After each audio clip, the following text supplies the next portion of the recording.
ఒక్కసారి గుర్తు తెచ్చుకోండి.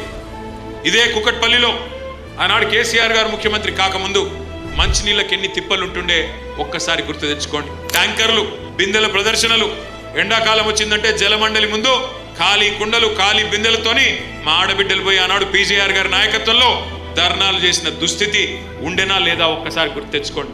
కానీ అదే కేసీఆర్ గారు వచ్చిన తర్వాత ఎంత బ్రహ్మాండంగా రూపాయికే నల్లా కనెక్షన్ ఇచ్చి 20,000 లీటర్లు ఉచితంగా ఇచ్చి శివారు ప్రాంతాలలో దాదాపు వేలాది కోట్ల రూపాయలు ఖర్చు పెట్టి మీ మంచినీళ్ళ గోస తీర్చిన మాట నిజమా కాదా ఒక్కసారి గట్టిగా చప్పట్లతో కేసీఆర్ గారికి చెప్పాలని చెప్పి నేను కోరుతా ఉన్నాను. కేసీఆర్ ప్రభుత్వం రాకముందు ఏ అపార్ట్మెంట్కి పోయినా డీజిల్ గబ్బు, జనరేటర్లు, ఏ చిన్న దుకాణానికి పోయినా ఇన్వర్టర్లు, ఎండాకాలం వచ్చిందంటే పంకా కూడా తిరగలేని పరిస్థితి.